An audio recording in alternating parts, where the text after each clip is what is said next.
السميع العليم من الشيطان اللعين الرجيم. بسم الله الرحمن الرحيم.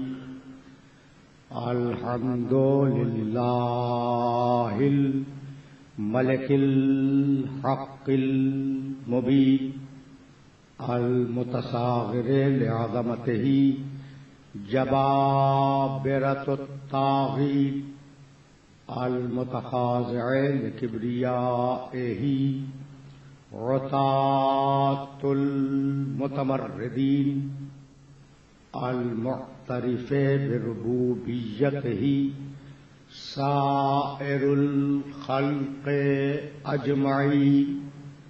والصلاة والسلام والتحية والإكرام على أشرف النبيين وخاتم المرسلين سيدنا ومولانا أبي القاسم محمد وأهل بيته الطيبين الطاهرين المعصومين المظلومين. أما بعد فقد قال الله سبحانه وتعالى في محكم كتابه المبين. بسم الله الرحمن الرحيم.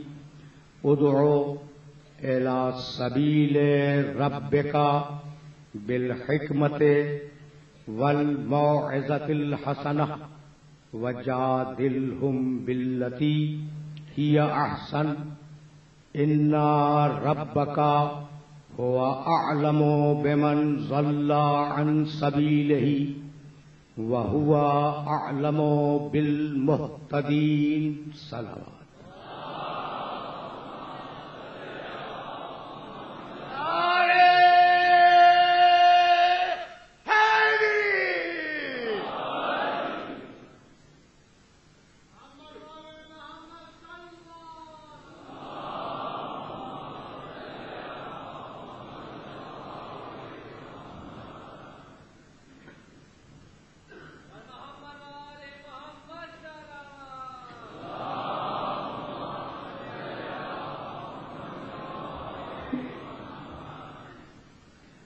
کچھ سامعین ایسے ہوتے ہیں جن کے لیے کچھ نہ کچھ کہہ دینا ضروری ہوتا ہے. یہ صاحب جنہیں میں نے دور سے بلایا، جب میں نشتر پاک کی پہلی تقریر میں ممبر پر بیٹھا تھا تو ان کی داڑھی سیاہ تھی اور مسلسل ہر سال دیکھتا رہا یہاں تک کہ سفید ہو گئی. ہوتا ہے یہ ذکر محمد و آل محمد ہے، اور اس ذکر محمد و آل محمد میں آنے والے جب ایک مرتبہ اس کا ذوق اپنا لیں تو پھر یہ ذوق چھوٹتا نہیں.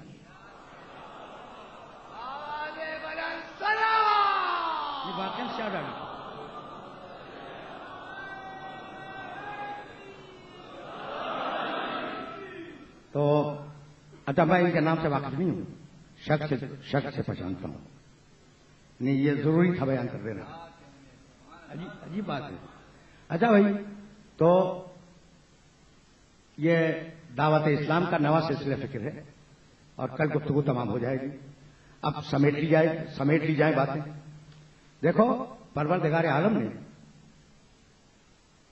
اس آیے مبارکہ میں پیغمبر اکرم کو یہ حکم دیا کہ دعوت دو، ادعو، دعوت دو. اچھا بھائی کس چیز کی دعوت دو؟ ادعو الی سبیل ربک، اپنے رب کے راستے کی دعوت دو. جیسے چاہے دے دو؟ کہا نہیں، جیسے چاہے دے دو نہیں. بالحکمت والموعظۃ الحسنۃ وجادلھم باللتی ہی احسن، سمجھا کے دعوت دو، اچھی نصیحت کر کے دعوت دو، اچھی بحث کر کے دعوت دو. یعنی دعوت دینے کا حکم ہے تو اب جیسے چاہے دے دیں نہیں. بھائی توجہ رہے، مقصد ہے دعوت دینا، تو اگر مقصد نیک ہے تو ذریعہ بھی نیک ہونا چاہیے. اس بات کو سمجھنے کی کوشش کرنا کہ میں کہنا کیا چاہ رہا ہوں. نوجوان دوست مخاطب ہیں. یہاں دیکھو، دو چیزیں ہیں، ایک ہے مقصد اور ایک ہے اس مقصد تک پہنچنے کا ذریعہ. آج کی ماڈرن فلسفی آج کی وہ یہ کہتی ہے کہ میاں اگر مقصد نیک ہے تو ذریعہ جیسا بھی ہو چلے گا. فلسفے کے مشکل ترین مسئلے کو آسان ترین لفظوں میں اپنے سننے والوں کی خدمت میں ہدیہ کرنا چاہ رہا ہوں. فلسفے نے کیا دیا ہمیں کہ اگر مقصد نیک ہے تو ذریعہ اگر برا بھی ہے تو کوئی حرج نہیں ہے، کرو. نیک مقصد کے لیے وہ برا ذریعہ وہ بھی نیک ہو جائے گا. اب میں اس کی مثال دے دوں تاکہ یہ بچے تو سمجھ ہی نہیں اس بات کو. میاں نماز جمعہ پڑھنے جانا ہے، ٹھیک، مقصد نیک ہے یا نہیں؟ اچھا بھائی گاڑی تمہارے پاس اس وقت موجود نہیں ہے تو ایسا کرو کہ ریوالور دکھا کے گاڑی چھین لو جو آج کل ہو رہا ہے. بھائی انتظامیہ تو کچھ کہے گی نہیں، کر لو.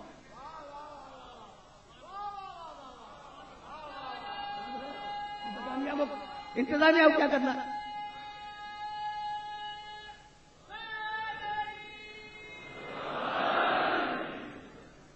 اچھا بھائی ہم نے کہا یہ حرکت کیا کی بھائی؟ تم نے ریوالور دکھا کے گاڑی چھین لی، کہا کہ نماز جمعہ پڑھنے جا رہا ہے، مقصد نیک ہے. مقصد نیک ہے، اگر ذریعہ برا ہو تو وہ بھی نیک مقصد کے سبب نیک ہو جائے گا. بھائی یہ ہے دنیا کا فلسفہ. اور اسلام کا فلسفہ یہ کہ اگر نیک مقصد ہے تو اس تک پہنچنے کے لیے ذریعہ بھی نیک ہونا چاہیے.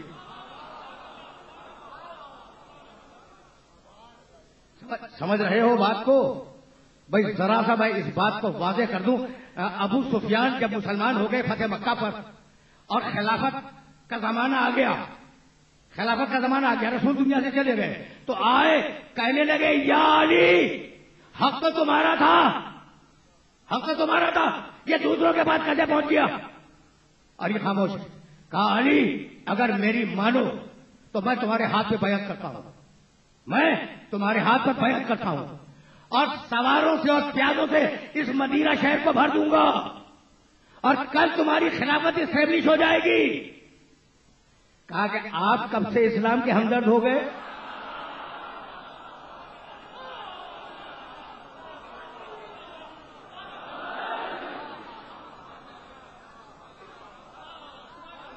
بھائی کچھ سمجھ نہیں آیا. مقصد نیک ہے، ذریعہ برا ہے. علی نے ٹھکرا دیا.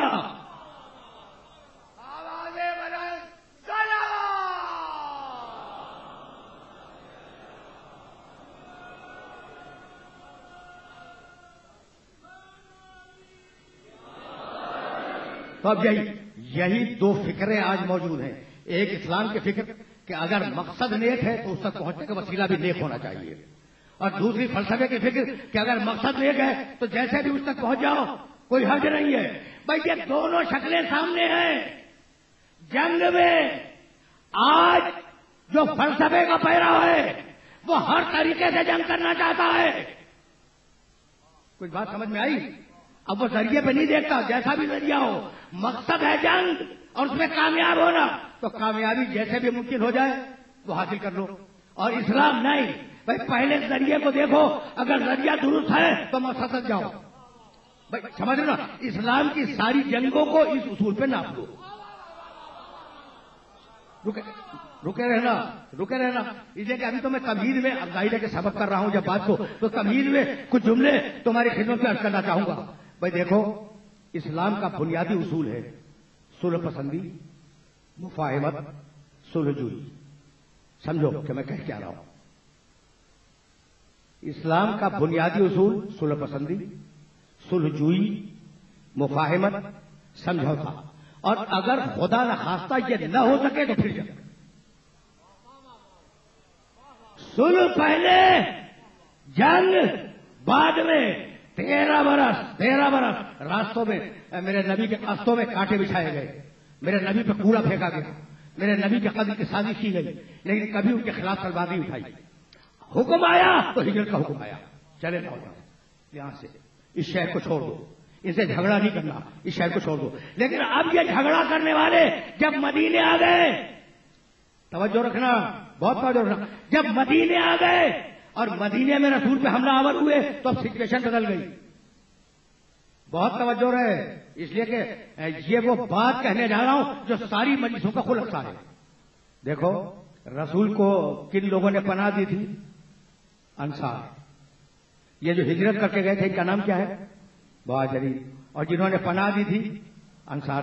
انصار اچھی بھلی زندگی گزار رہے تھے، پرامن زندگی گزار رہے تھے۔ محمد رسول اللہ کو انہوں نے پناہ دے دی اور مشرکین نے ان پہ حملہ کر دیا۔ تو اب جنہوں نے پناہ دی تھی ان کی جان خطرے میں آ گئی۔ بات واضح ہو رہی ہے؟ جنہوں نے پناہ دی تھی ان کی جان خطرے میں آ گئی۔ اب حکم آیا اوذینا، سورہ حج والی آیا جو میں نے پہلے تمہاری خدمت میں پیش کر چکا ہوں۔ اوذینا للذین یقاتلون بأنہم ظلموا وان اللہ علی نصرہم لقدیر۔ اب ہم نے اجازت دے دی ان مظلوموں کو، اب ہم نے ان مظلوموں کو اجازت دے دی کہ یہ اب ان کے جواب میں، مشرکوں کے جواب میں تلوار اٹھا لیں۔ بہت توجہ رکھنا۔ تو پہلے ہے مفاہمت، بعد میں اٹھی ہے تلوار۔ ٹھیک؟ اچھا یہ تمہیں معلوم ہے کہ صلح حدیبیہ کس سن میں ہوئی؟ سن 6 ہجری میں۔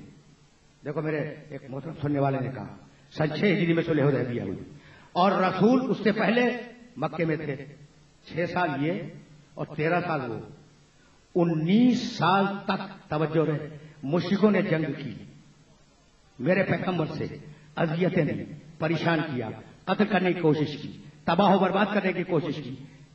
دیکھ رہے ہو نا؟ اور جب شکست کھا گئے خندق میں تو اب مصالحت کے لیے آ گئے۔ تو اسلام میں اور کفر میں فرق یہی ہے کہ اسلام شروع ہوتا ہے مصالحت سے، جاتا ہے جنگ تک، اور کافر شروع ہوتا ہے جنگ سے، جاتا ہے مصالحت تک۔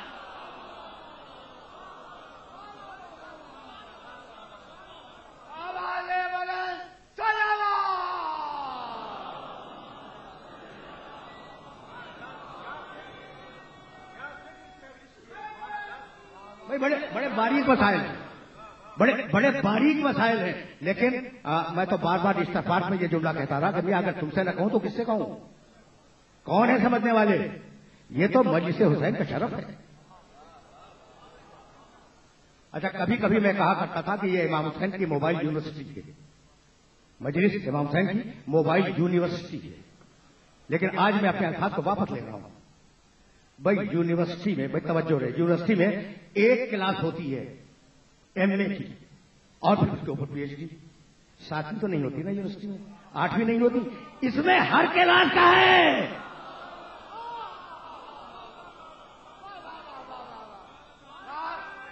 ہر کلاس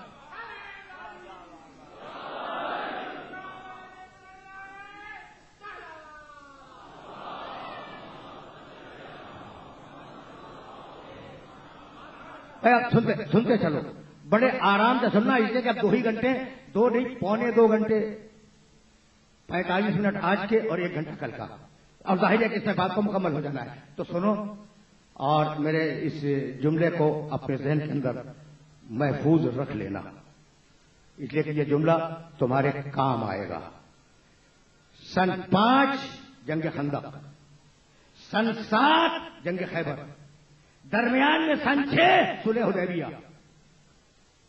جب خندق میں شکست کھا کے بھاگا ہے، دیکھو خدا کی قسم ایک جملہ کہنا چاہ رہا ہوں تمہارے سامنے، میں نے خندق کے کچھ گوشے پیش کیے، لیکن ایک جملہ تم سے اگر نہ کہوں تو بڑا ظلم ہو جائے گا۔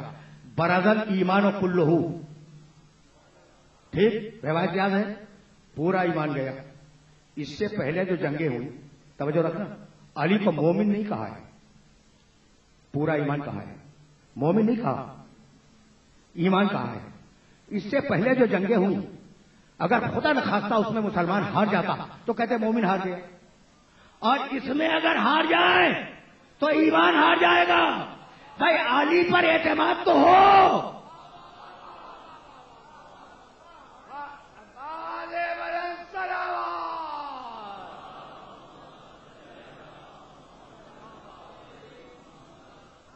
یہ رسک دیکھا تم نے کتنا بڑا ہے؟ یہ لفظ اس لیے استعمال کر رہا ہوں کہ میرے نوجوان دوست اس جملے کو سمجھ لیں، کتنا بڑا رسک ہے، کتنا بڑا رسک ہے، لیکن اللہ اور رسول رسک لینے کے عادی ہیں۔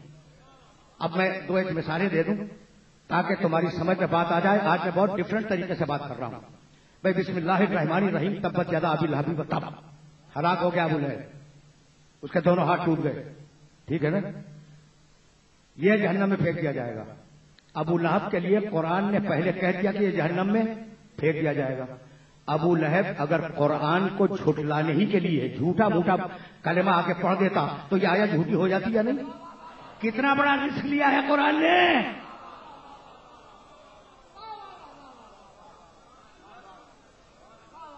کتنا بڑا رسک لیا ہے قرآن مجید نے. بھائی توجہ رہے. اور کہنے لگا سورہ اعراف میں الذین یتبعون الرسول النبی الامی الذی یجدونہ مکتوبا عندہم فی التوراۃ والانجیل. ہم نے اپنے حبیب کا تذکرہ توریت میں بھی لکھا ہے, ہم نے اپنے حبیب کا تذکرہ انجیل میں بھی لکھا ہے. اب قرآن میں آج تک یہ جملہ موجود ہے. ٹھیک ہے نا, سورہ اعراف 7واں سورہ ہے اور 157 میں آئے تھے. یہ کوٹیشن جا کے دیکھ لینا. اور اب رک جاؤ, اس طریقے سے سن تاکہ تھوڑی سی کام کی باتیں بھی تم تک پہنچ جائیں. دیکھو ابھی میرے دوست اعلان کر رہے تھے شادی میں رسول کے سلسلے میں, اور بہت صحیح جملہ انہوں نے کہا تھا کہ میاں یہ ساری مجلسیں شادی میں رسول کے خلاف احتجاج ہیں.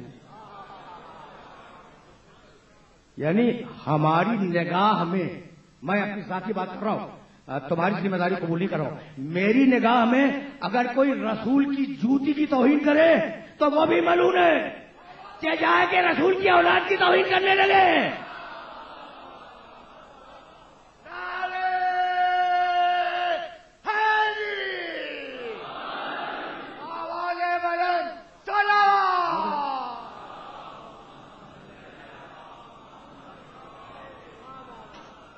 اچھا بھائی, تو اب یہ رسک دیکھ لو پھر میں آگے بڑھ جاؤں. اب ظاہر ہے میں رسک پہ روکوں گا تو نہیں.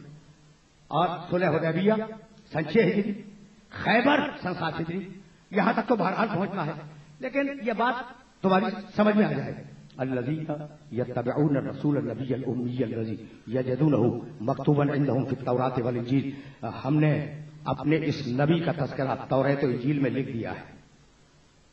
بھائی توجہ رہے, یجدونہ مکتوبا, وہ اس وقت بھی میرے نبی کا تذکرہ توریت و انجیل میں پاتے ہیں اور وہ قیامت تک پاتے رہیں گے. یہ آیت آج بھی قرآن میں لکھی ہوئی ہے. تو یہودی نے ضد میں آ کے تذکرے کو مٹایا ہوگا یا نہیں؟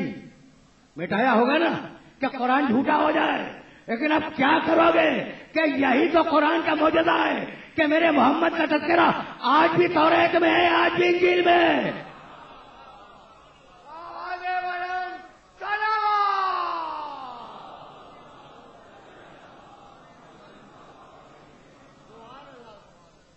اب تم پوچھو گے نا, تو جاؤ بائبل سوسائٹی لاہور کی چھپی ہوئی توریت و انجیل یا کراچی کی بائبل سوسائٹی سے ملنے والی توریت و انجیل وہ اٹھا کے دیکھ لو.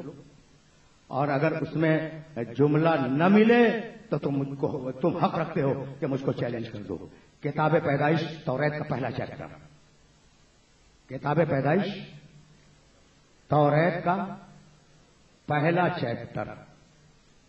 بھائی سننا, موسیٰ ہم نے یہ طے کیا ہے کہ ہم تمہارے بھائیوں کی اولاد سے ایک نبی کو اٹھائیں گے.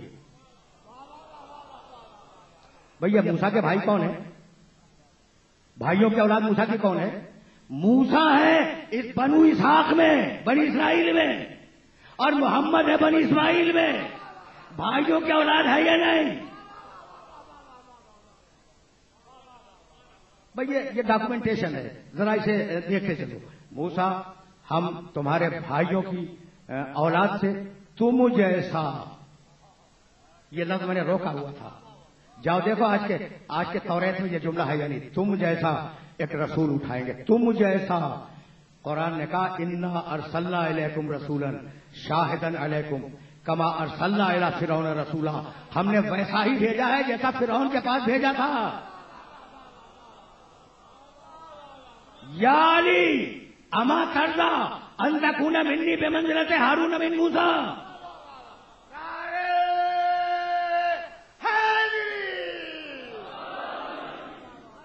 زیادہ زحمت نہیں دوں گا، یہ زحمت بہت زیادہ نہیں ہے، لیکن ناگزیر ہے اس سلسلے گفتگو میں جہاں لایا ہوں تمہیں، تو اب آرام سے سنتے چلو. یعنی 8 دن تک تو نعرے حیدری لگاتے رہے نا، تو آج نعرے صلوات پڑھتے چلو.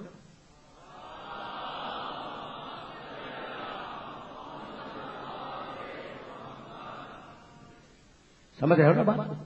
اچھا بھائی، ابھی میں نے توریت کا جملہ مکمل نہیں کیا. موسیٰ، ہم تمہارے بھائیوں کی اولاد میں سے تم جیسا ایک نبی اٹھائیں گے اور اس کے منہ میں اپنی زبان ڈالیں گے. کچھ یاد آیا؟ وما ینطق عن الہویٰ.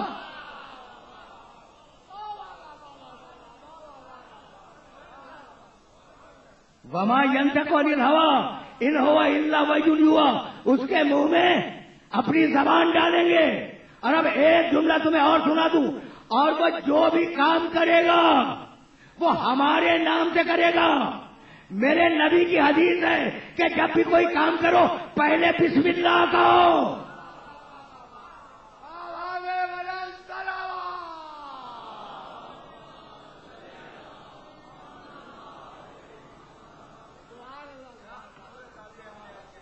بھائی عجیب و غریب مرحلہ فکر ہے، اور اس مرحلہ فکر پر تمہیں روکوں گا.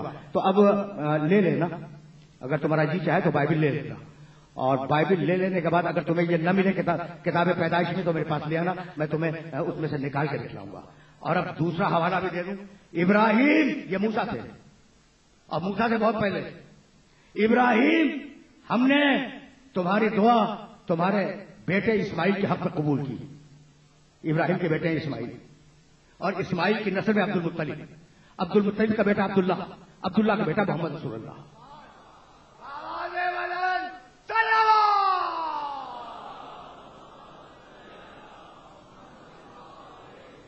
بھائی سمجھ رہے ہو نا بات کو؟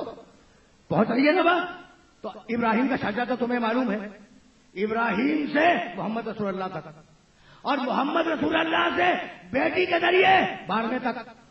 ٹھیک،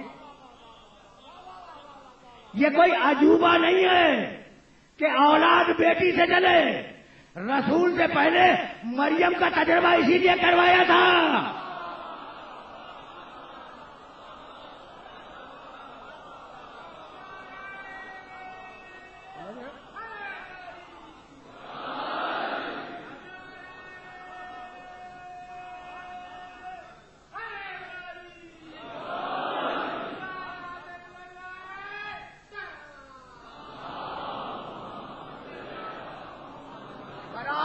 سمجھ رہے ہو؟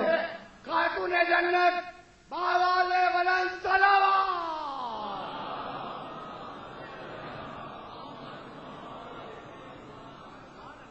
تو یہ پورا شجرہ ذہن میں رہے.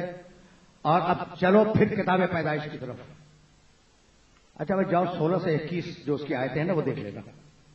16 سے 21 کتاب پیدائش، پہلا باب اور پہلا چیپٹر توریت کا.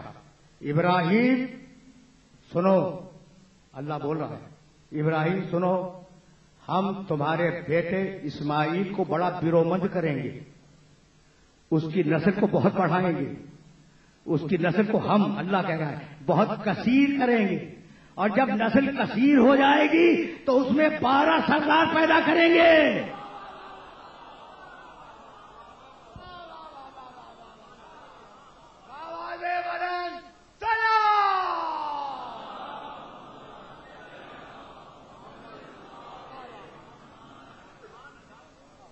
اب اگر میں اس سلسلہ فکر کو آگے بڑھاؤں تو بڑا نازک مرحلہ فکر آ جائے گا، لیکن رک جاؤ اس مرحلے پر. الذین یتبعون الرسول النبی الامی الذی یجدونہ مکتوبا عندہم فی التوراۃ والانجیل. آگے نہیں پڑھوں گا، یہ میرا محمد وہ ہے کہ اس کا تذکرہ پانے والے پاتے رہیں گے قیامت تک، توریت میں بھی انجیل میں بھی. اور اب سورہ فتح کی آخری آیت کا پہلا ٹکڑا محمد الرسول اللہ ہے. والذین معہ اشداء علی الکفار رحماء بینہم تراہم رکعا سجدا یبتغون فضلا من اللہ ورضوانا سیماہم فی وجوہہم من اثر السجود ذالک مثلہم فی التوراۃ ومثلہم فی الانجیل.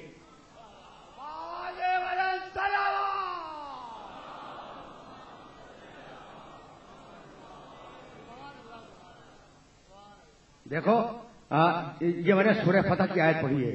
اس کی پہلی آیت جانتے ہو؟ اس پہ آؤں گا, ابھی آؤں گا. اس کی پہلی آیت جانتے ہو؟ انا, بھائی اللہ آپ لوگوں کو خوش رکھے, یہ مجلس حسین کا فیض ہے.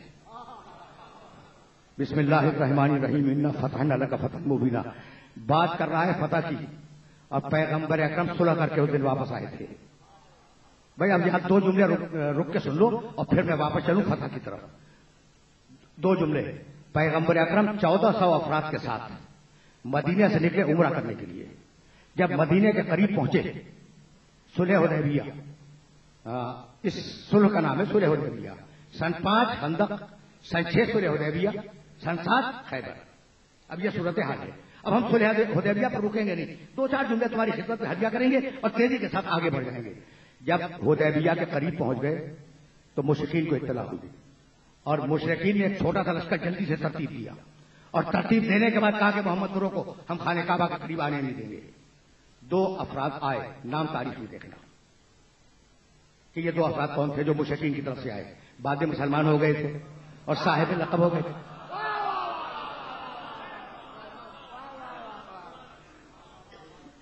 ٹھیک, تو کہا کہ ہم تمہیں جانے نہیں دیں گے. کچھ رد و بدل ہوئی گفتگو کی, اور اس کے بعد طے یہ ہوا کہ اس سال آپ جائیں, اگلے سال ہم آپ کے لیے شہر خالی کر دیں گے. بھائی توجہ رہے, اگلے سال یعنی جو فتح مکہ میں واقعہ ہوا, اگلے سال ہم شہر خالی کر دیں گے, لیکن اس وقت چلے جائیں لیکن جانے نہیں دیں گے جب تک آپ صلح نامہ لکھ نہ جائیں. اب میں زیادہ نہیں روکوں گا, صلح نامے پہ بڑی گفتگو میں نے کی ہے. سامنے بیٹھے ہیں رسول, داہنی طرف بیٹھے ہیں علی, بائیں طرف بیٹھا ہے سہیل نمائندہ مشرکین کا, اور رسول کہتے ہیں کہ علی صلح نامہ لکھو. علی نے قلم اٹھایا, یا رسول اللہ ارشاد, کہا بسم اللہ الرحمن الرحیم. علی نے لکھا بسم اللہ الرحمن الرحیم, لکھ دیا. اب وہ تو مشرک ہے, کہنے لگا اس جملے سے تو ہم واقف ہی نہیں ہیں, ہم واقف ہی نہیں, ہم نہیں جانتے یہ جملہ. کہا وہ لکھو جو ہمارے باپ دادا لکھتے آئے.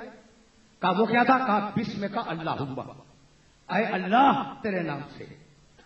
مطلب وہی ہے جو بسم اللہ الرحمن الرحیم میں ہے, وہ بسم کا اللہم میں ہے. رسول نے کہا کہ یا یہ بسم اللہ الرحمن الرحیم کاٹ دو اور بسم کا اللہم لکھ دو. علی نے بسم اللہ الرحمن الرحیم کاٹ دیا اور اس کی جگہ لکھ دیا بسم کا اللہم. اب معاہدہ آگے چلا. ھذا ما صالح بہ محمد رسول اللہ, یہ صلح نامہ ہے جو محمد رسول اللہ لکھوا رہے ہیں. مشرک نے پھر اعتراض کیا کہ اگر ہم رسول اللہ مان لیتے تو جھگڑا کیوں کرتے؟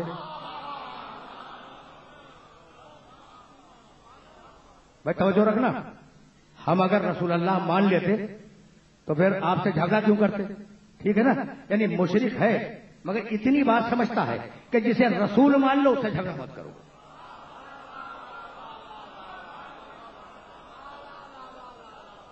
جسے رسول مان لو اسے جھگڑا مت کرنا. کہا کہ یا علی رسول اللہ کاٹ دو. جانتے ہو جو میں نے تاریخ میں جملہ دیکھا, علی نے رسول کی صورت دیکھی, قلم اٹھایا اوپر, ہاتھ دکھایا رسول کو کہ یا رسول اللہ لا تنطلق یدی بمحو اسم کا بالنبوہ. یا رسول اللہ میں کیا کروں, اس لفظ کو کاٹنے کے لیے میرا ہاتھ اٹھتا ہی نہیں ہے. کیا کہا میرا ہاتھ اٹھتا ہی نہیں ہے. بھائی کس لفظ کو کاٹنا ہے؟ رسول اللہ. بھائی توجہ رہے, کاٹنا ہے رسول اللہ اور ہاتھ ہے ید اللہ, اٹھے کیسے؟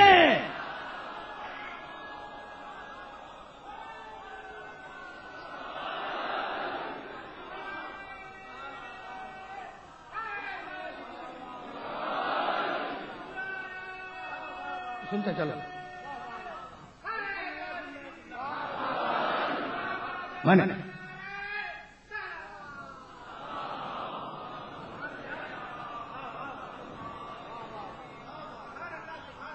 اچھا بھائی، یہ تو آخری سلسلے گفتگو ہے، کل ختم ہو جائے گا.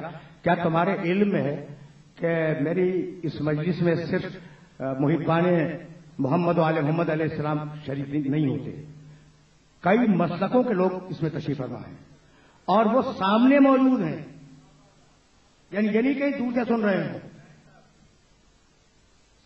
سامنے ہیں، بہت سے لوگ ہیں. اب انہیں بھی ایک جملہ ہدیہ کرنا چاہ رہا ہوں کہ یا رسول اللہ، یا رسول اللہ، میرا ہاتھ اٹھ نہیں رہا ہے، رسول اللہ کاٹنے کے لیے میرا ہاتھ اٹھ نہیں رہا ہے. کہا کہ یا علی کاغذ مجھے دو. رسول نے کاغذ لیا، پڑھا، کاٹا اور رسول اللہ کی جگہ لکھا ابن عبداللہ. پہلے پڑھا، پھر کاٹا، پھر لکھا. لکھنا بھی جانتا تھا، پڑھنا بھی جانتا تھا.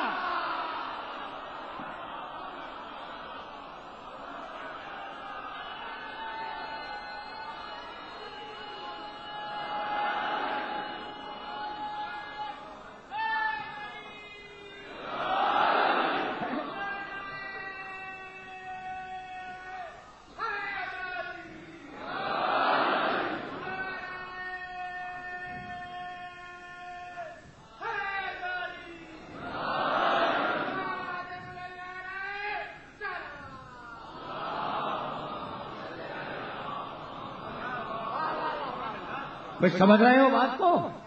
یہ میسج پہنچ رہا ہے. اچھا بھائی، تو رسول نے کاٹ دیا.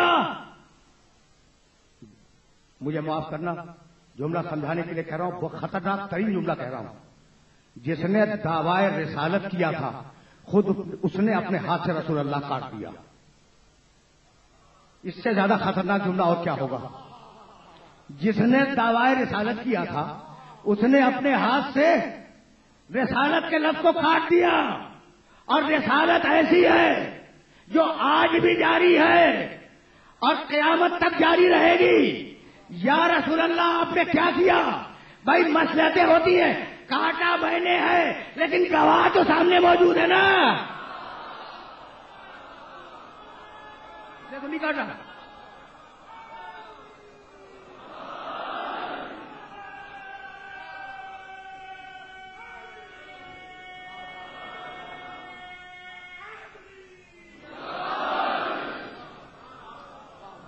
بھائی گواہ نے تو نہیں کاٹا، گواہ تو اپنی جگہ میں موجود ہے. تو اب جو اشہد ان محمدن رسول اللہ کی آوازیں بلند ہیں، یہ اس گواہ کے نہ کاٹنے کا صدقہ ہے.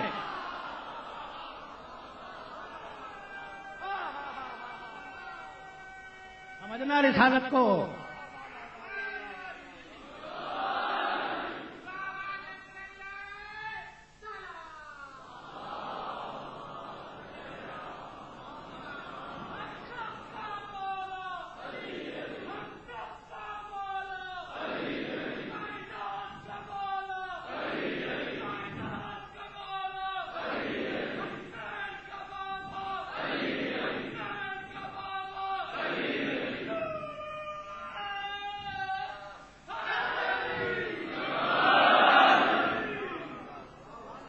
یا تم نے دیکھا کہ جب نعرہ لگانے میں اتنی آواز پھنستی ہے تو بولنے میں کتنی پھنستی ہوگی. آواز بلند صلوات.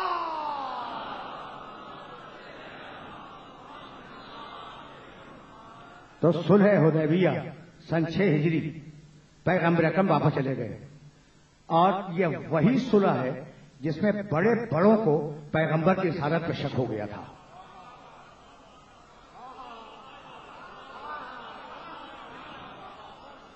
یہ وہی صلح ہے جس میں بڑے بڑوں نے خود کہا کہ بھائی ہمیں جیسا شک آج کے دن رسالت پہ ہوا، یعنی ہوئے تو کئی مرتبہ تھے.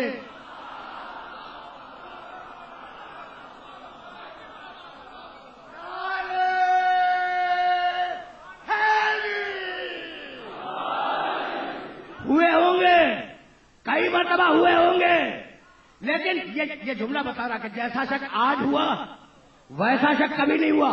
تو شک ہوا نا، اب جاؤ 49واں سورہ سورہ حجرات جاؤ اور اگر چاہیے تو ابھی لے آؤ. مومن کی تعریف بتاؤ. انما المؤمنون الذین آمنوا باللہ ورسولہ ثم لم یرتابوا، مومن وہ ہے جو ایمان لانے کے بعد کبھی شک نہ کرے۔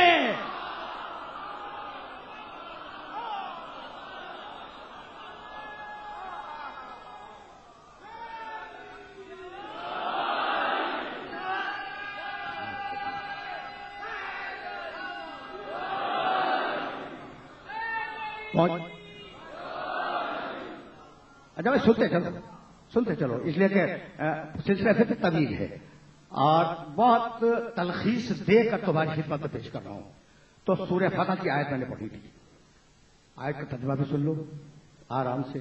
محمد رسول اللہ ہے، محمد اللہ کے رسول ہیں، والذین معہ، اور وہ لوگ جو ان کے ساتھ ہیں، جو ان کے ساتھ ہیں۔ دیکھو اب ساتھیوں کی تعریف بیان ہو رہی ہے۔ اشداء علی الکفار، وہ کافروں پہ بڑے شدید ہیں، دیکھ کے بھاگتے نہیں ہیں۔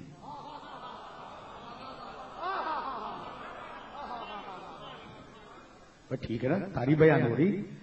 والذین معہ، پہلی صفت کیا؟ اشداء علی الکفار، کافروں پہ بڑے شدید ہیں۔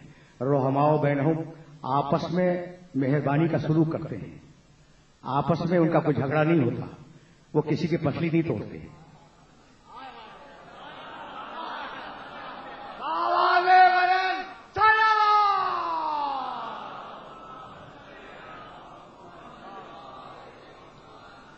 تراہم رکعا سجدا، اے قرآن کے پڑھنے والے، تو محمد رسول اللہ کے ساتھیوں کو یا رکوع میں دیکھے گا یا سجدے میں دیکھے گا۔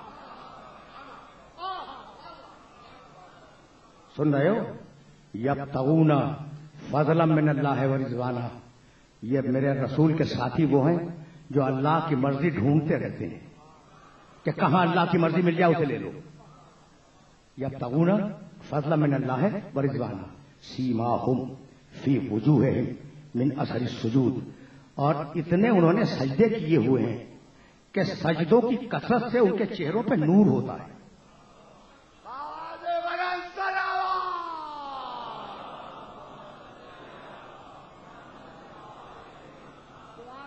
ذالک مثلہم فی التوراۃ و مثلہم فی الانجیل، ہم نے ان کا تذکرہ بھی، محمد رسول اللہ کے ساتھیوں کا تذکرہ بھی توراۃ میں لکھ دیا ہے، انجیل میں لکھ دیا ہے۔ اب اگر میں تمہیں دور لے جاؤں تو بہت وقت درکار ہوگا، ایک جملہ سنتے جاؤ، ایک جملہ۔ یبتغون فضلا من اللہ ورضوانہ سیماہم فی وجوہہم من اثر السجود، ذرا اس سے اوپر چلو، محمد رسول اللہ والذین معہ اشداء علی الکفار، ایسا شریف کہ خیبر میں جائے سر لے کے آئے۔ رحماء بینہم، آپس میں مہربان، ایسے مہربان کہ روزہ رکھے روٹیاں دے دے۔ تراہم رکعا سجدا، تم انہیں رکوع میں دیکھو گے، انہیں سجدے میں دیکھو گے۔ بھائی سارے ہی رکوع کر رہے تھے، سارے ہی سجدے کر رہے تھے، یہ کوئی خاص رکوع ہے، یہ کوئی خاص سجدہ ہے؟ ایسا رکوع کیا، انگوٹھی دی ولایت ملی، اور ایسا سجدہ کہ اس سجدے پہ زندگی تمام ہو گئی۔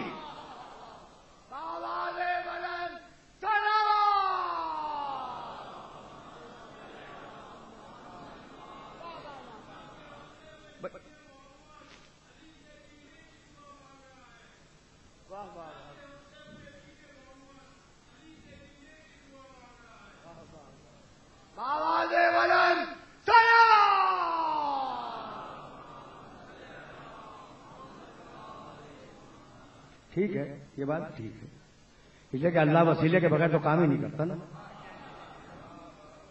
یا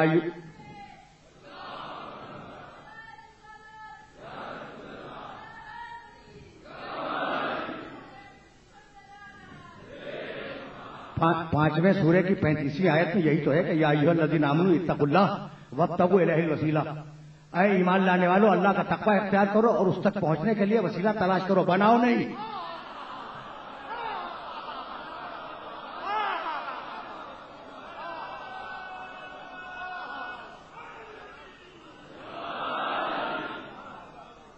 سمجھ آئے ہو نا؟ اچھا بھائی، تو رکے رہو، حدیبیہ، اس سے پہلے خندق، اور حدیبیہ کے بعد خیبر، بھائی یہیں تک پہنچنا ہے۔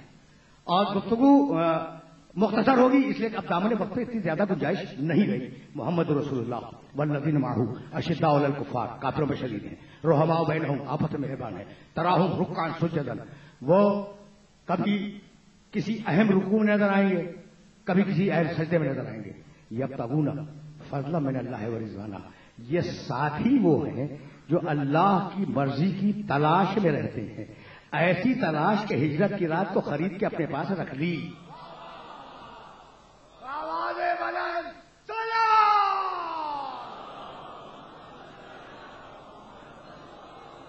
بھائی محمد رسول اللہ کے ساتھی سمجھ میں آتے جا رہے ہیں؟ محمد رسول اللہ کے ساتھی سمجھ میں آتے جا رہے ہیں؟ یبتغون فضلا من اللہ ورضوانا، اللہ کی مرضی کی تلاش میں رہتے ہیں. سیماہم فی وجوہہم من اثر السجود، ان کے چہرے کثرت عبادت سے چمکتے ہیں، ایسے چہرے کہ جب مباہلے کے میدان میں آئے تو عیسائی دیکھتے ہی پہچان گیا.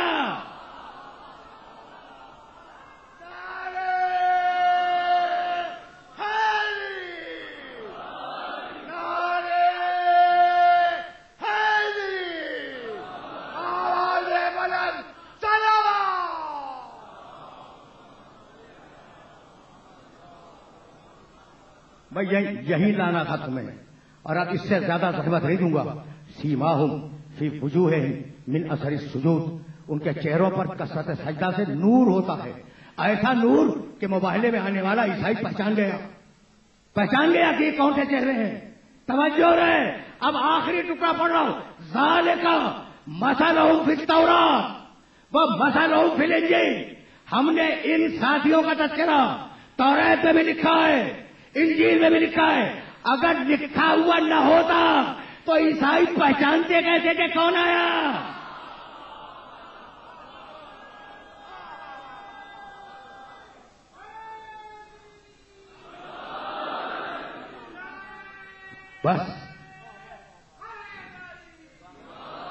بس میرے عزیزو،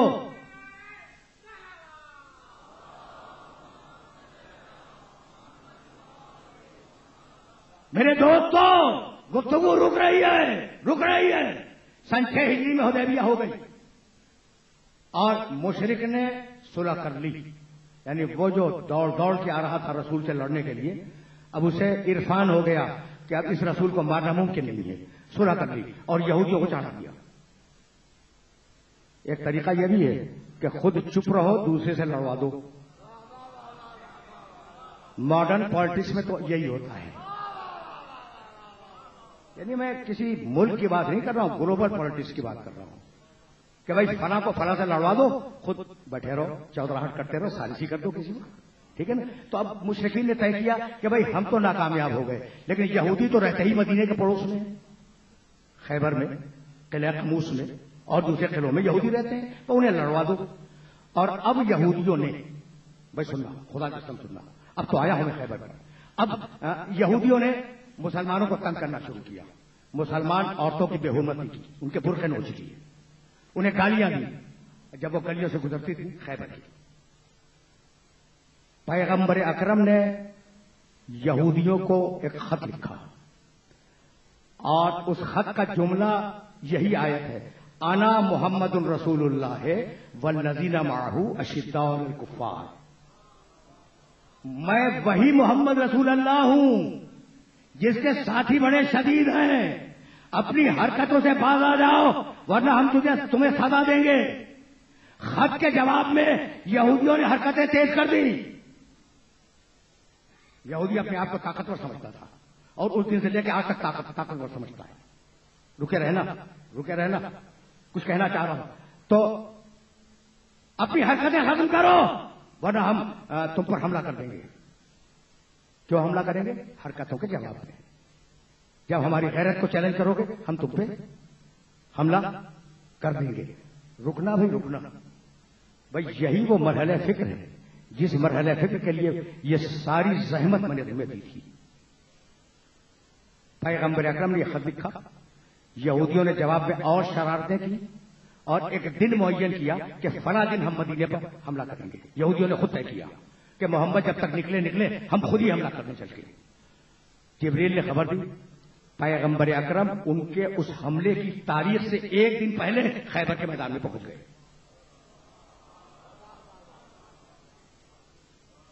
اچھا، خیبر میں کون رہتے ہیں؟ یہودی. ٹھیک. اچھا، یہ یہودی کے معنی کیا پتا ہے؟ حضرت یعقوب کے جو بیٹے تھے ان میں ایک کا نام تھا یہودا، اور اس یہودا کی نسل کہلاتی ہے یہودی. باقی کی نسلیں نہیں چلی. ایک بیٹا حضرت یعقوب کا، اس کا نام تھا یہودا، اور اس کی نسل یہودی کہلاتی ہے. توجہ رکھنا، توجہ رکھنا. اب پھر چلو بائبل کی طرف، اور بائبل کا حوالہ دے رہا ہوں تو مجھ سے یا تو میرے گھر پہ آ کے دیکھ لو یا لے آؤ، میں تمہیں نکال کے دے دوں گا. ٹھیک ہے نا؟ اب جملہ سننا. یعقوب علیہ السلام کی وفات کا وقت جب آیا تو انہوں نے اپنے سارے بیٹوں کو جمع کیا، اور سارے بیٹوں کو جمع کرنے کے بعد انہیں وصیت کی. جب وصیتیں کر لی تو کہا یہودا قریب آ. یہودا قریب آیا، یہ جس سے یہودی نکلے ہیں. یہودا آیا، کہنے لگا کہ تیری نسل میں حکومت چلے گی، تیری نسل میں حکومت چلے گی، اور حکومت کا ڈنڈا عصا وہ ہمیشہ ہمیشہ تیری نسل میں باقی رہے گا، یہاں تک کہ شیلوہ آ جائے. ترجمہ نہیں ہے اس لفظ کا. دیکھو اردو میں جب یہ لفظ ہے عبرانی ہیبرو لینگویج کا لفظ ہے، مجھے نہیں معلوم اس کے معنی کیا ہے. شیلوہ آ جائے تو تیری حکومت ختم ہو جائے گی، شیلوہ کے آنے تک تیری ہی حکومت رہے گی. شین یہ لام واو ہے شیلوہ. اور یہودیوں نے ذہانت یہ برتی ہے، خود عیسائیوں نے بھی، کہ اس لفظ کا ٹرانسلیشن نہیں کیا. بھائی شروع آ جائے، شروع آ جائے تو یہودی ختم ہو جائیں گے، اور شروع جب تک نہیں آئے گا یہودی حکومت کریں گے. شروع آ جائے گا یہودیوں کی حکومت ختم ہو جائے گی. اب میں نے جب پرانی کتابیں کنسلٹ کی، میرے پاس ہیبرو لینگویج کا لغت نہیں ہے، جب پرانی کتابیں کنسلٹ کی تو ان کتابوں میں مجھے شیلوہ کے معنی ملے شیر. شیر جب شیر آ جائے گا تو یہودیوں کی حکومت ختم ہو جائے گی. فتح خیبر یہودیوں کی حکومت کا آخری دن، اور آنے والا کہہ رہا ہے آن الذی سمتنی امی حیدرہ زرغام آجامین. ارے وہ شیر تو میں ہی ہوں نا.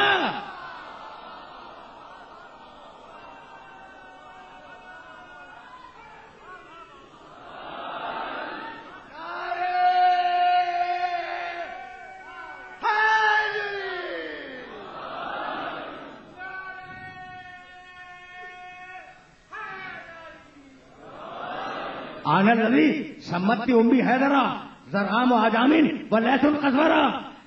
میں ہوں کہ اس کی ماں نے اس کا نام حیدر رکھا ہے، زرغام آجامین. میں شیر بیشہ ہوں، اور صرف شیر بیشہ نہیں ہوں، شیر ببر ہوں. اب ہم یہاں تک تو پہنچ گئے نا، خیبر کے مرحلے میں ہم داخل ہو گئے. لیکن اب ہمیں کہنے دو کہ بہت سے گئے، اس سے پہلے بہت سے گئے. اور ذاکرین بیان کرتے ہیں کہ طبری میں ایک جملہ ہے، جو جب بینہم و جو جب بینونہو. بڑی معتبر تاریخ ہے کہ جاتے تھے واپس آتے تھے. اچھا، یہ بھی ایک کمانڈر کی کامیابی ہے کہ اپنی فوج کو کامیابی کے ساتھ واپس لے آئے.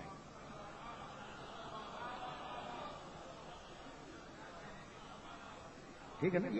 یہ کامیابی ہے کہ بڑی کامیابی کے ساتھ گئے اور بڑی کامیابی کے ساتھ واپس آ گئے. اچھا بھائی، تو آئے رسول کی خدمت میں کبھی کیسے آئے؟ تو سردار نے کہا، یہ دیکھو میں تاریخ طبری کے جملے کا ترجمہ کر رہا ہوں. سردار نے کہا کہ ہم کیا کریں، لشکر بھاگا تو ہم پیچھے ہم بھی بھاگ لیے. اچھا، سردار نے کہا، رسول نے لشکر سے پوچھا تو کہا یا رسول اللہ ہم کیا کریں، پہلے سردار گیا تو ہم پیچھے ہم بھی چلے گئے. اب یہ فیصلہ تو نہیں ہو سکتا کہ پہلے سردار گیا یا پہلے لشکر گیا. اور اگر فیصلہ ہوگا تو رسول سے ہوگا، اگر رسول سردار بن لے تو خرابی سردار میں، اگر لشکر بن لے تو خرابی لشکر میں.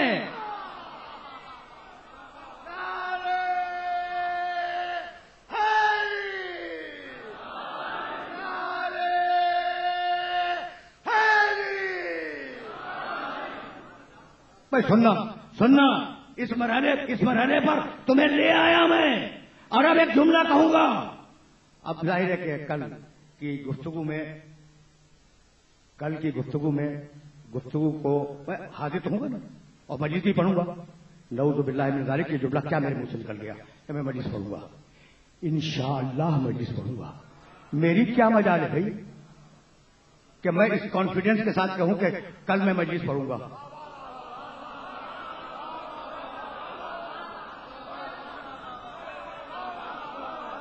میری کیا وجہ ہے؟ میری حیثیت کیا ہے کہ میں ممبر سے کہوں کل میں پڑھوں گا؟ بھائی وہ چاہے گا تو میں پڑھوں گا، ورنہ وہ اگر ممبر ہی پہ روح قبض کر لے تو کوئی کیا کر سکتا ہے؟ ٹھیک ہے نا. تو انشاءاللہ کل میں مجلس پڑھوں گا. انشاءاللہ کے معنی معلوم ہے؟ شاء، اگر خدا نے چاہا. بھائی توجہ رکھنا. یصورکم فی الارحام کیف یشاء، تمہاری تصویریں بناتا ہے تمہاری ماؤں کے پیٹ میں جیسی چاہتا ہے. کیف یشاء جیسی چاہے. دیکھو یہ شاء اگر سمجھ میں آ گیا تو بات مکمل ہو جائے گی. انشاءاللہ کل مجلس ہوگی، ٹھیک. اور انشاءاللہ کل میں آپ کی خدمت میں حاضری دوں گا. اچھا بھائی، قل اللہم مالک الملک تؤتی الملک من تشاء وتنزع الملک ممن تشاء وتعز من تشاء وتذل من تشاء. یہ مشیت سمجھ رہے؟ پروردگار جس کو چاہے ملک دے دے، جس کو چاہے ملک دے دے، جس سے چاہے ملک کو لے دے، جس کو چاہے عزت دے، جس کو چاہے ذلیل کر دے. ربوں کا مختلف مقامات کہتے پڑھ رہا ہوں. یخلق ما یشاء و یختار، یخلق ما یشاء، جو چاہے بنائے. اس کی چاہ پہ کوئی پابندی ہے کسی کی؟ جو چاہتا ہے وہ کرتا ہے. ٹھیک ہے نا. اسی لیے کہا جاتا ہے کہ جب کل کی بات کرو تو انشاءاللہ کہو. اب انشاءاللہ سمجھ میں آ گیا؟ اب انشاءاللہ کو یاد رکھو گے؟ انشاءاللہ ہاں، انشاءاللہ یاد رکھنا بہت اچھا.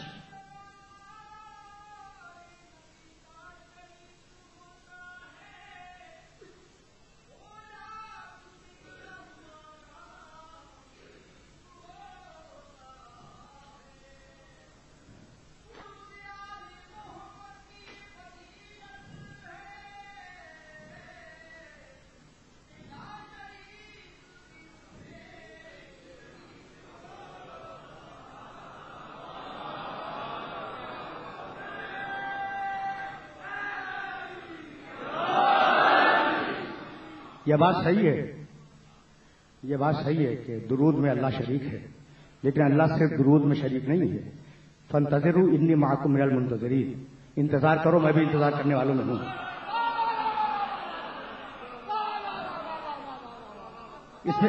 اس میں بھی شریک ہے. اور ایک آیت اور بھی سنا تھا، چلو پوری آیت نہیں پڑھوں گا. یلعنہم اللہ و یلعنہم اللائنون، ایسے بھی کچھ لوگ ہیں جن پر اللہ بھی لعنت بھیجتا ہے، لعنت بھیجنے والے بھی لعنت بھیجتے ہیں.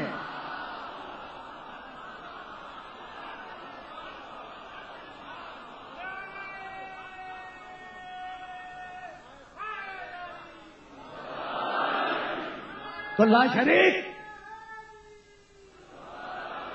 شریک تین کاموں میں شریک ہے. بھائی بہت توجہ رہے. اب میں کیا کہہ رہا تھا بتلاؤ؟ انشاءاللہ. اچھا بھائی، تو انشاءاللہ کہنا ضروری ہے، یہ پروٹوکول ہے اسلام کا. اور سورہ کہف کی اگر آیت یاد رکھ سکو، 18واں سورہ، تو یاد رکھنا، لا تقولن لشیء انی فاعل ذلک غدا الا ان یشاء اللہ. میرے حبیب پیغمبر اکرم کا اسٹیٹس تو دیکھو، اور یہ جملہ اللہ کا دیکھو. میرے حبیب کل کی بات مت کرنا. لا تقولن، نون کے اوپر تشدید ہے. لا تقولن، خبردار نہ کہنا، لشیء کسی بھی چیز کے لیے. انی فاعل ذلک غدا، کہ کل، غدا کے معنی کل، کہ کل میں یہ کام کروں گا. الا ان یشاء اللہ، جب کل کی بات کرو تو کہو انشاءاللہ میں یہ کروں گا. تو اب رسول پر واجب ہے یا نہیں کہ جب کل کی بات کریں تو انشاءاللہ کہیں، اب میں کیا کروں؟ روایت پڑھ رہا ہوں، انشاءاللہ تم دکھلا دو. لأوتین الرایۃ غدا رجلا کرارا غیر فرار یحب اللہ ورسولہ ویحب اللہ والرسول لا یرجع حتی یفتح اللہ بین یدیہ. کل میں علم دوں گا، مرد کو دوں گا، انشاءاللہ نہیں کہتے.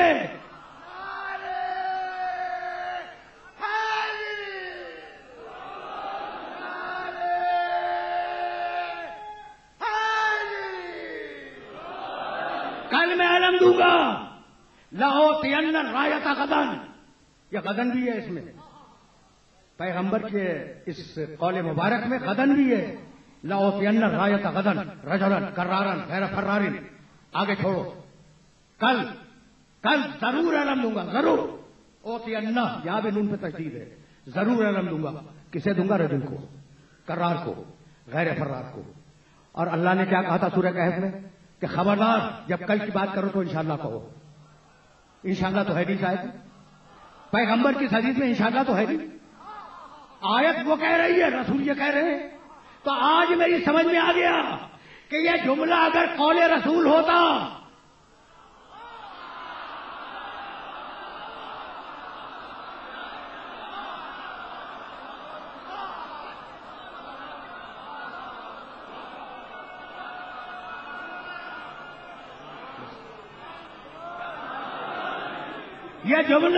یہ جملہ اگر قول رسول ہوتا تو یہ انشاءاللہ سے شروع ہوتا.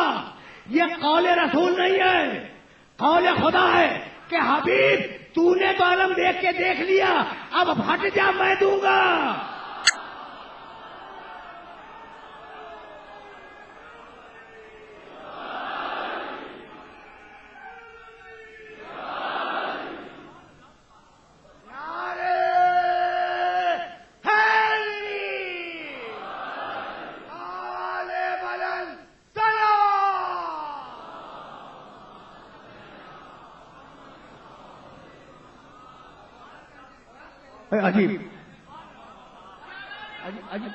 عجیب بڑے لگے تھے.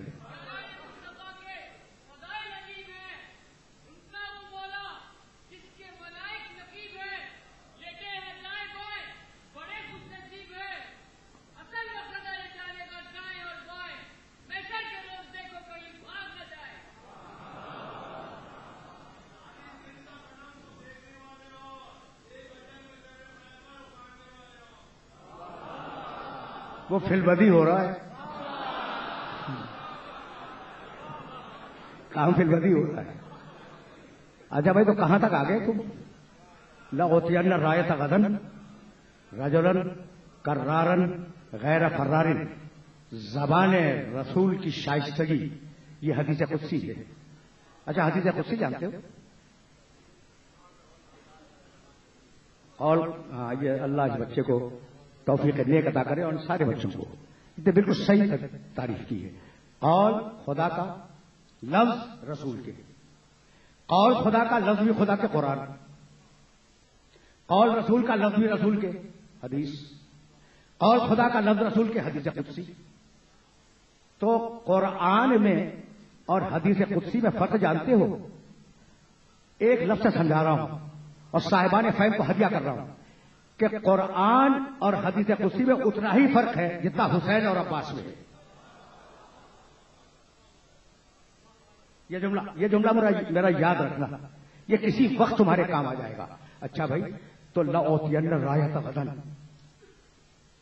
کل میں ضرور بھی ضرور علم دوں گا رجلا، مرد کو، کرارن بڑھ بڑھ کر حملے کرنے والے کو، غیر فرار فرار کر کے واپس آنے والے کو نہیں، وہ غیر فرار کو. خدا اور رسول اسے دوست رکھتے ہوں گے، وہ خدا اور رسول کو دوست رکھتا ہوگا. وہ واپس نہیں آئے گا جب تک خیبر کو فتح نہ کر لے. بخاری شریف میں بھی روایت موجود ہے لیکن اس میں کرارن غیر فرارین کے الفاظ موجود نہیں ہیں. اب یہ محدث کی اپنی مجبوری ہے اور اپنی احتیاط ہے. ٹھیک ہے نا، اپنی مجبوریاں ہوتی ہیں اور اپنی احتیاطی ہوتی ہیں. لیکن میاں اب ایک بات تو سنتے جاؤ. کل میں علم دوں گا، کل غدن کل میں علم دوں گا. ٹھیک, کل مجلس ہوگی. وہ کل والی مجلس جو ہے وہ اس وقت نہیں ہو رہی ہے, وہ کل ہی ہوگی. کل مجلس ہوئی تھی, وہ کل جو مجلس ہوئی تھی وہ اس وقت نہیں ہو رہی. تو جب وقت معین ہو جائے, بھائی بہت توجہ رہے, بہت توجہ, جب وقت معین ہو جائے تو پھر بات معین ہو جاتی ہے. سمجھے کہ میں نے کیا کہا؟ بھائی مجلس رات میں ہو رہی ہے, توجہ الٹ دو, یہ مجلس دن میں نہیں ہو رہی ہے. اب میں نے اور آسان کر دیا ان بچوں کے لیے. جب میں نے کہہ دیا مجلس رات میں ہو رہی ہے, الٹ دو, یہ مجلس دن میں نہیں ہو رہی ہے. اب اس حدیث کو الٹ کے دیکھو کہ کل جسے دوں گا وہ رجل ہوگا, کرار ہوگا, غیر فرار ہوگا. کل تک جو گئے تھے ان کی ضمانت نہیں ہے.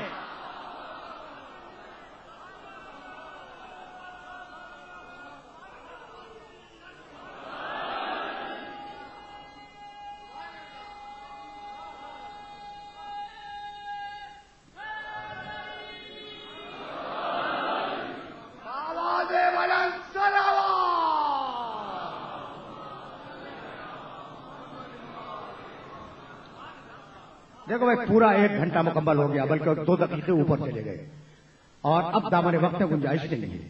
لیکن میں جہاں آ گیا ہوں وہاں بات کو روکنا نہیں چاہ رہا ہوں, اس لیے 2 دقیقے مجھے اور دے دو کہ میں آگے بڑھ جاؤں, پھر 2 دقیقے مسائل کے. ذرا سا میں آگے بڑھ جاؤں. اچھا بھائی, تو اب ایک جملہ تمہارے ذہنوں کے اندر محفوظ ہو جائے. اسے علم دوں گا جو خدا اور رسول کا دوست ہوگا, خدا اور رسول کا محبوب ہوگا, محب بھی ہوگا, محبوب بھی ہوگا. یعنی کل تک جو علم دے رہے تھے تو کسی کو اتنی لپک نہیں تھی کہ علم لے لے. لیکن جب میرے نبی نے یہ جملے کہے ہیں تو صحابہ کرام رضوان اللہ تعالی علیہم اجمعین وہ پوری رات جاگتے رہے. کئی علم ہمیں مل جائے. ہر ایک کی تمنا تھی کہ علم, یہ علم ہمیں مل جائے. ہر ایک کی تمنا تھی اور ہونی بھی چاہیے تھی. اس لیے کہ اب یہ علم نہیں رہا, یہ سرٹیفکیٹ بن گیا ہے کہ جس کے ہاتھ میں جائے گا وہ خدا کا محبوب ہے.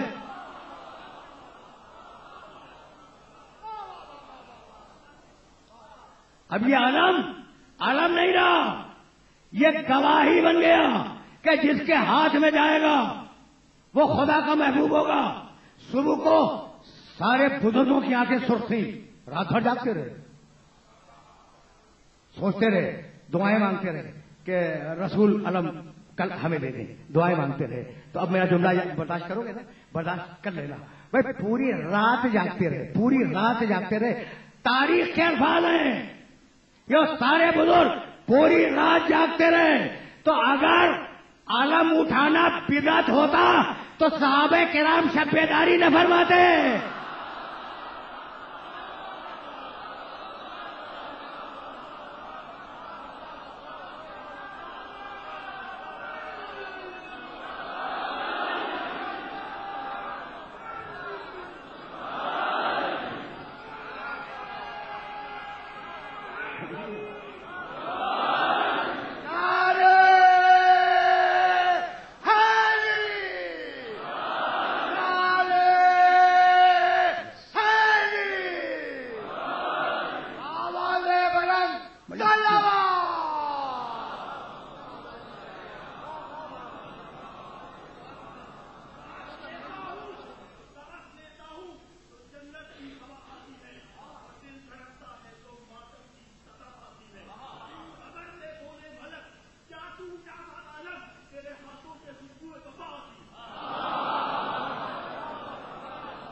بس میرے دوستوں, میرے عزیزوں, اب گفتگو یہاں رکے گی, اور جب گفتگو رکے گی تو پھر یہیں سے شاید کل آغاز ہو جائے, اور بہت سمجھدار سامعین جو ہوں گے وہ مجھے یاد بھی دلائیں گے.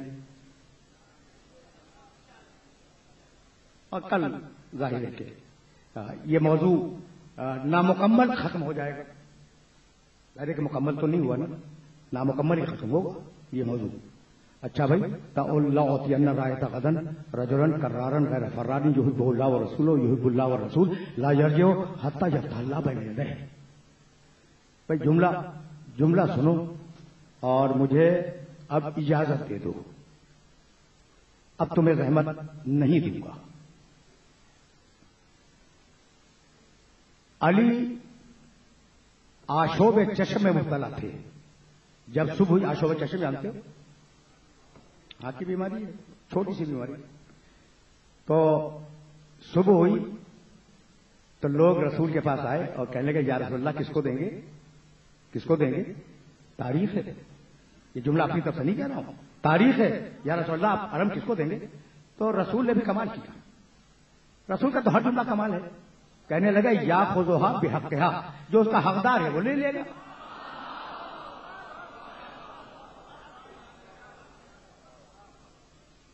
جو اس کا حقدار ہے وہ لے لے گا. پھر یہ کہہ کے کہنے لگے اے علیون.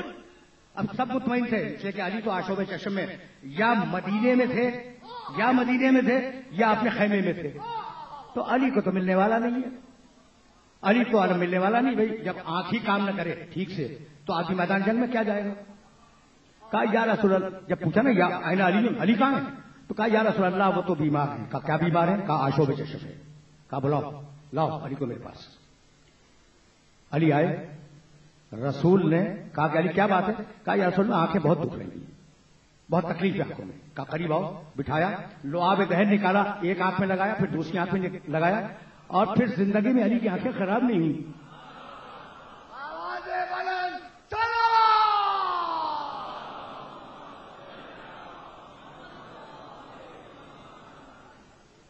یہاں میں بچوں کے لیے بالکل آسان لفظ کر دوں. آج اگر کسی کو آشوب چشم ہو رہا ہو، آج اگر کسی کو آشوب چشم ہو رہا ہو تو اپنا لعاب دہن، میں اردو میں بات کروں نا، اپنا تھوک لگا دو اس کو. جتنا مرض ہے وہ بڑھ جائے گا، انفیکشن اور بڑھ جائے گا. تو جب تھوک برابر نہیں ہے تو آدمی اور نبی کہاں سے برابر ہو گیا؟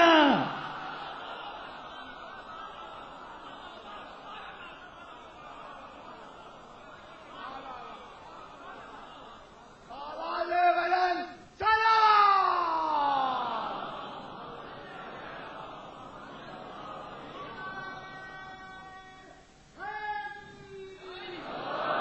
بس بھائی، بس تقریر تمام ہو گئی. میں نے آج سے 17 سال پہلے مسٹر پارک میں ایک جملہ کہا تھا، 17 سال پہلے، اور اتفاق سے ذکر خیبر آ گیا تھا. تو وہ جملہ سنو اور مجھے اجازت دے دو. میں نے واقعاً بڑی زحمت دے دی، کل بھی زحمت دی، آج بھی زحمت دی، اور کل شاید اپنی حد میں مجلس ختم ہو جائے.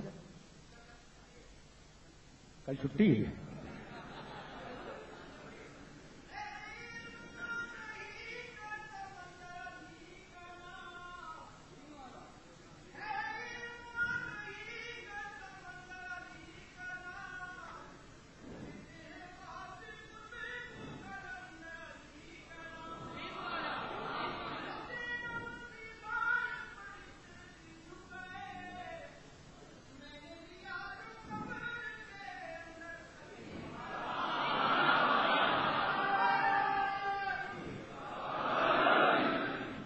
بس میرے عزیزوں، میرے دوستوں، اب زحمت نہیں دوں گا، اور مصائب کے بھی 2 جملے تو ہوں گے، لیکن وہاں تک پہنچنے کے لیے مجھے اجازت دو کہ میں روایت کو پھر ریپیٹ کر دوں ایک مرتبہ.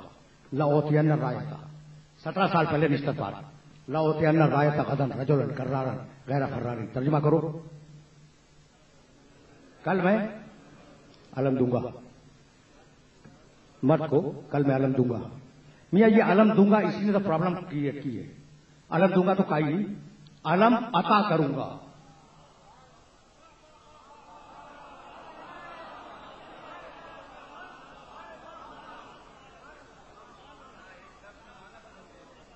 ہاں یعنی دیکھو، تے سے عطا بہت آیا. آتا ہوں الکتاب والحکم والنبوہ، ہم نے کتاب دے دی، ٹھیک ہے نا. اور کہنے لگا حضرت سلیمان سے، جب حضرت سلیمان نے کہا کہ پروردگار ایسی حکومت دے جو دنیا میں کسی کو نہ ملی ہو، کہنے لگا ہاضا عطا ہونا، جاؤ دے دی، عطا کر دی. تو بھائی توجہ رہے. ایک ہے دینا، ایک ہے عطا کرنا. میں نے تصویر دی، واپس لے لی، لیکن اگر عطا کر دی تمہاری ملکیت بن گئی.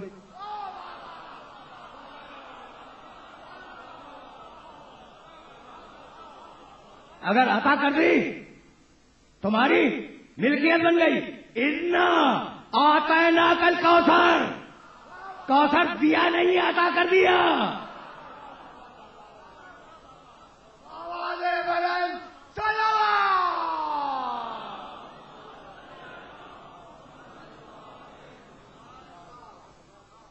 بس میرے عزیزوں، میرے دوستوں، مجھے اجازت دو کہ میں اس ایک لفظ کو واضح کروں تم سے اجازت لینے. لأوتین الرایۃ، کل میں علم دوں گا نہیں، کل میں علم عطا کروں گا. اور قرآن نے کیا کہا جب سلیمان نے کہا مالک ایک ایسی حکومت دے دے جو میرے علاوہ کسی کو نہ ملے، کہا ھذا عطاؤنا، جاؤ سلیمان ہم نے تمہیں حکومت عطا کر دی. فمنن، چاہے جس کو چاہے دے دو، اور امسک، چاہے اپنے پاس رکھے رہو بغیر حساب. اب ہم حساب نہیں لیں گے، دے دی دے دی.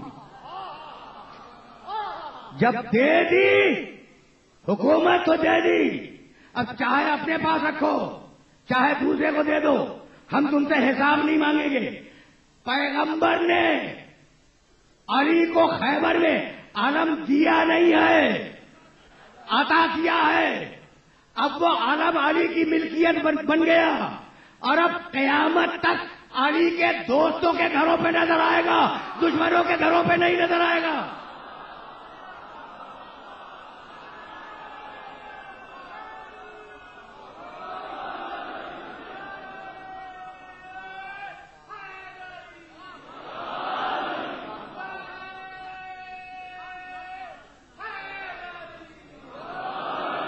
بس تقریر تمام ہو گئی.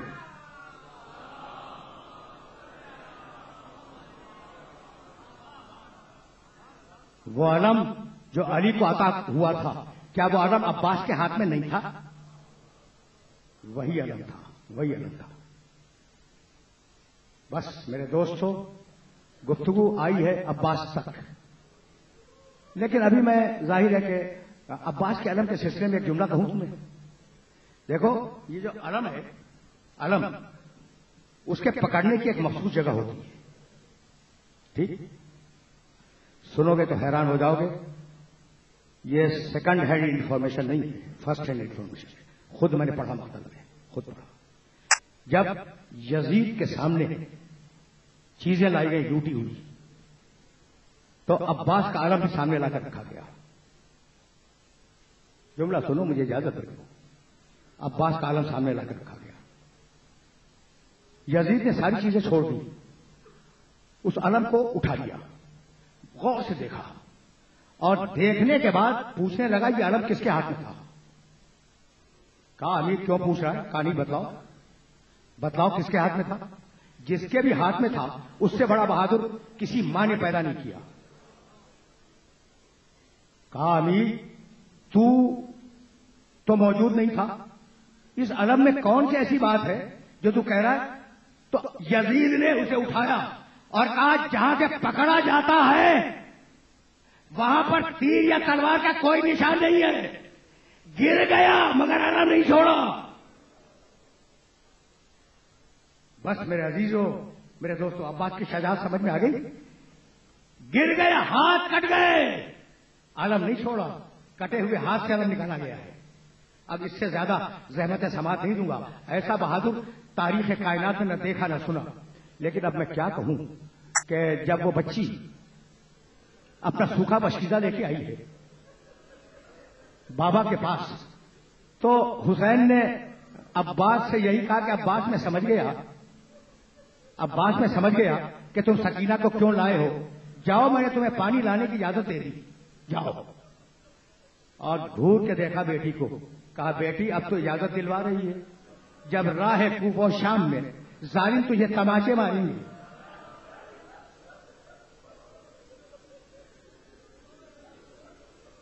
تو اپنے چچا کو بہت یاد کرے گی.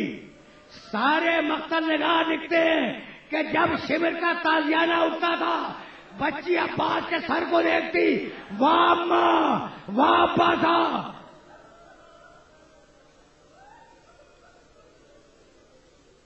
اجرکم اللہ، اجرکم اللہ، 2 جملے سنو اور مجھے اجازت دے دو. اس کیفیت میں قافلہ آگے بڑھتا رہا یہاں تک کہ شہر حمص کے دروازے پہ پہنچا.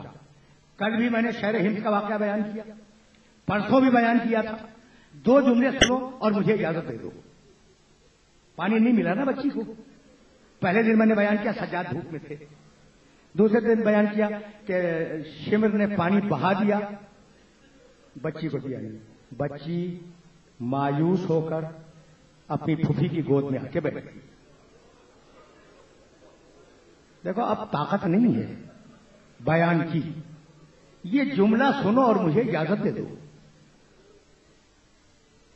بچی پھوپھی کی گود میں، پھوپھی درخت کے سائے میں، درخت کی شاخ میں حسین کا سر ہے. اب سنو گے، یہ تو میرا مشن ہے. میں بار بار یہ کہتا ہوں کہ ظلم کی حد نظر آتی ہے مگر صبر کی حد نظر نہیں آتی. صبح اور شام کو جب شہر کا دروازہ کھلتا تھا تو شہر کے لوگ آتے تھے اور آنے کے بعد اس بچی سے پوچھا کرتے تھے کہ یہ سر کس کا ہے، یہ سر کس کا ہے. اور بچی گردن بلند کر کے کہتی تھی یہ سر میرے بابا حسین ابن علی کا تھا.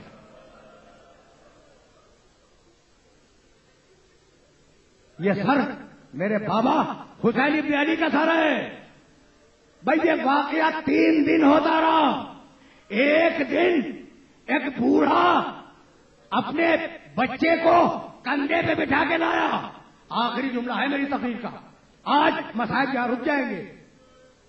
ایک کبڑا بوڑھا کوزا پشت، اس کے کندھے پہ ایک بچہ تھا. وہ شہر سے نکلا. بچے نے پوچھا بابا یہ سر کس کا ہے؟ کہا ایک خروج کرنے والے نے خروج کیا تھا. بچہ مچل کے باپ کے کندھے سے زمین پہ آیا اور زمین پہ آنے کے بعد اس نے ایک پتھر اٹھایا اور پتھر پھینکا حسین کے سر کی طرف. راوی کہتا ہے کہ ادھر پتھر گیا حسین کے سر کی طرف، ادھر زینب کا سر آیا زمین پر.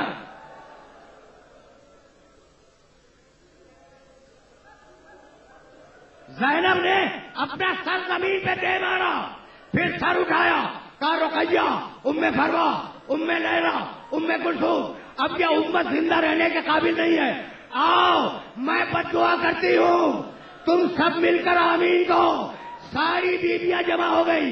ایک مرتبہ سید سجاد نے پکار کے کہا پھوپھی اماں بد دعا کرنے کے پہلے ذرا بابا کے سر کو دیکھ لیں.